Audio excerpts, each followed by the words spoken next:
오늘 말씀은 창세기 30장 1절에서 24절까지 말씀인데요. 15절에서 24절까지만 읽도록 하겠습니다. 함께 읽겠습니다. 레아가 그에게 이르되 네가 내 남편을 빼앗은 것이 작은 일이냐? 그런데 네가 내 아들의 합판제도 빼앗고자 하느냐? 라헬이 이르되 그러면 언니의 아들인 합판제 대신에 오늘 밤에 내 남편이 언니와 동침하리라 하니라. 저물 때에 야곱이 들에서 돌아오매 레아가 나와서 그를 영접하며 이르되 내게로 들어오라. 내가 내 아들 합판체로 당신을 삼노라. 그 밤에 야곱이 그와 동침하였더라. 하나님이 레아의 소원을 들으셨으므로 그가 임신하여 다섯째 아들을 야곱에게 낳은지라. 레아가 이르되 내가 내 시녀를 내 남편에게 주었으므로 하나님이 내게 그 값을 주셨다 하고 그의 이름을 이사가리라 하였으며 레아가 다시 임신하여 여섯째 아들을 야곱에게 낳은지라. 레아가 이르되 하나님이 내게 후한 선물을 주시도다. 내가 남편에게 여섯 아들을 낳았으니 이제는 그가 나와 함께 살리라 하고 그의 이름을 스불론이라 하였으며 그 후에 그가 딸을 낳고 그의 아들을 디나라 하였더라. 하나님이 라헬을 생각하신지라. 하나님이 그의 소원을 들으시고 그의 틀을 여셨으므로 그가 임신하여 아들을 낳고 이르되 하나님이 내 부끄러움을 씻으셨다 하고 그 이름을 요셉이라 하니 여호와는 다시 다른 아들을 내게 더하시기를 원하노라 하였더라. 아멘. 아침 묵상을 들으신 우리 모든 성도님들에게 하나님의 은혜가 있기를 간절히 소망합니다. 29장 31절부터 오늘 본문 30장 24절까지는 야곱의 10명의 아들들과 또 딸 1명의 출생을 기록하고 있습니다. 레아와 라헬 그리고 각각의 시녀 실바와 비라를 통해서 11명의 아들들이 태어났죠. 야곱은 자매를 동시에 아내를 맞이함으로써 이 야곱의 가족은 엄청난 갈등이 일어나기 시작했습니다.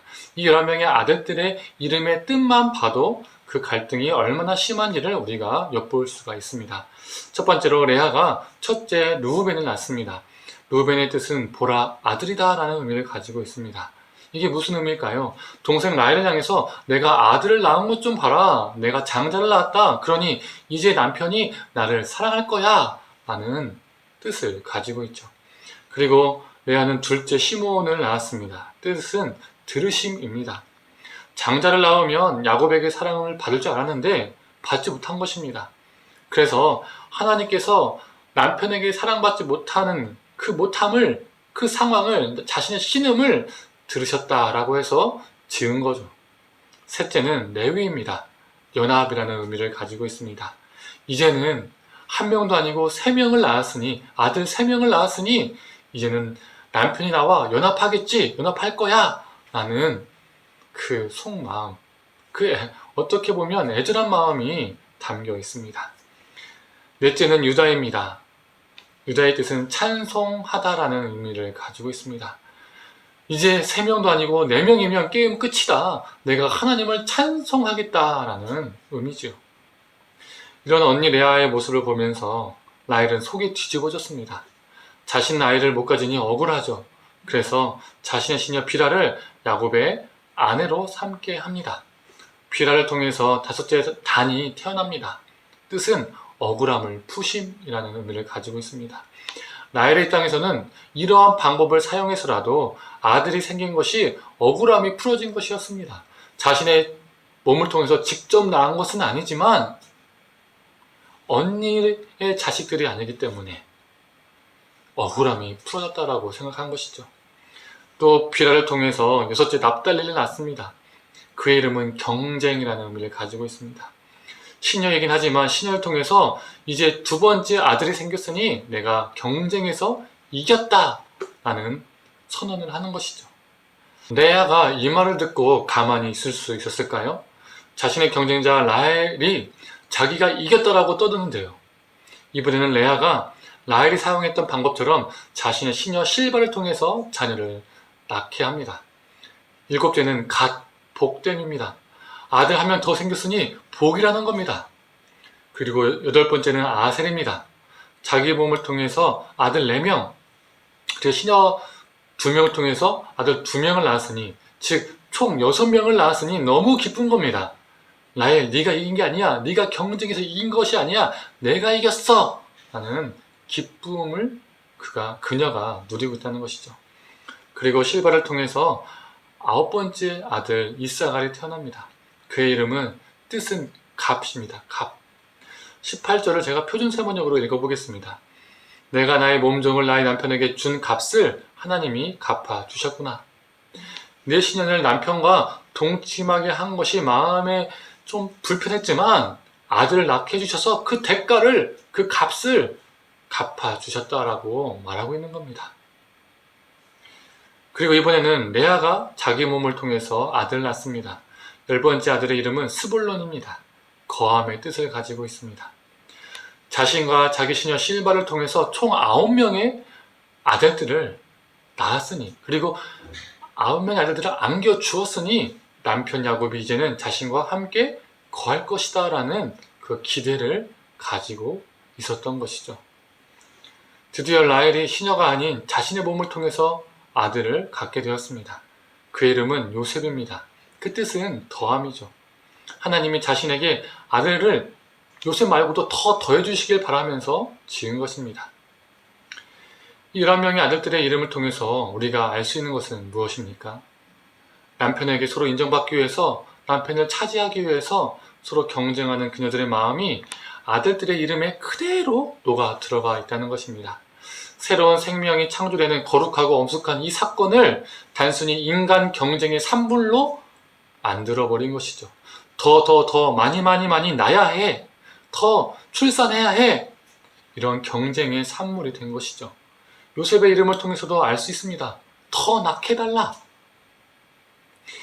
위에서도 살펴본 이름 중에 납달리가 있었죠. 납달리라는 아들의 이름은 그 뜻이 무엇이었습니까? 경쟁입니다. 그런데 이 납달리라는 말은 경쟁 말고도 또 다른 뜻이 있습니다. 그건 바로 비틀림입니다. 서로 지나치게 경쟁하는 그녀들은 고귀한 생명의 사건마저도 비틀어버리고 왜곡시켰습니다. 우리도 마찬가지입니다. 우리는 경쟁사에서 살고 있죠. 그래서 우리는 의도하든 의도치 않든 경쟁에 놓일 때가 있습니다. 남들보다 더 많이 가져야 하고, 남들보다 더 높이 올라야 하고, 남들보다 더 빨리 목적지에, 목표 지점에 골인해야 됩니다. 더의 삶을 사는 시대에 살고 있다는 겁니다. 그런데요, 내가 늘 1등 해야 한다는 그 집착에 빠지면, 우리가 너무 그 경쟁에 몰두하고 살면, 늘 그 경쟁에 목숨 걸고 살면 그 인생은 비틀어지게 됩니다. 인격이 비틀어지고 삶이 비틀어지고 인간의 존엄성이 비틀어집니다. 관계가 비틀어집니다. 왜 그렇죠? 우리 하나님은 우리를 본래 경쟁의 인간으로 만드신 게 아니기 때문입니다. 우리 하나님은 함께 더불어가는 존재로 우리를 만드셨습니다. 그래서 경쟁에만 우리가 몰두하고 거기에 목숨 걸고 산다면 하나님의 창조 의도와는 우리가 너무나 비틀어지게 살게 된다는 것이죠. 레아는 동생 라헬처럼 남편에게 많이 사랑받고 싶었으나 그렇지 못했고, 라헬은 언니 레아처럼 자녀들을 많이 낳고 싶었으나 그러지 못했습니다. 서로가 결핍을 가지고 있었습니다. 그 결핍을 경쟁으로 채우려 한 것이 아니라 남도 아니고 자매니까 서로 보듬으며 해결하려 했다면 얼마나 좋았을까요? 사랑하는 성도님들, 우리는 어느 누구보다 더 작게는 또는 크게는 다 결핍을 가지고 살아가고 있습니다. 그 결핍을 채우기 위해서 많은 사람들은 내가 타자를 꼭 이겨야 한다는 그 마음으로 살아갑니다. 남들보다 더 많이 가져야 된다는, 남들보다 더 높아져야 된다는, 남들보다 더 빨라야 된다는 그런 마음이 내재되어 있습니다. 그러다 보니 그 주변의 사람들 다 경쟁자로 보이게 되는 것이죠. 이러한 인생이 아니길 원합니다. 우리 인생이 뒤틀어지기를 않길 바랍니다. 우리 인생이 경쟁에 몰두해서 뒤틀어지는 인생이 아니라, 우리의 내면과 인격과 관계가 뒤틀어지는 인생이 아니라 서로의 결핍을 채워주는 존재로 살아가기를 원합니다. 그래서 서로 섬기며 채워주며 공존자의 삶을 살아가는 저와 우리 성도님 되기를 간절히 축원합니다. 함께 기도하겠습니다. 하나님, 11명의 아들들의 이름을 보면서 참 그 아들들의 이름이 아름답고 거룩하고 존귀하게 지어질 수도 있었을 텐데 그 거룩한 생명의 태어남이 경쟁과 시기와 질투의 산물이 되었음을 보게 됩니다. 하나님, 경쟁에 몰두해서 비틀어진 인생이 아니라, 비틀어진 관계가 아니라 하나님, 이 경쟁 사회에서 우리가 조금 더 삶의, 마음의, 심령의 여유를 갖게 하여 주시옵소서. 하나님께서 원하시는 그 창조 목적에 우리가 합당한 삶을 살 수 있도록 주님 붙들어 주시옵소서. 그래서 경쟁이 아닌 함께 더불어가는 삶, 공존하는 삶을 우리가 살아갈 수 있도록 주님 붙들어 주시옵소서. 모든 걸 감사드리며 사랑에 많으신 예수님의 이름으로 기도드립니다. 아멘.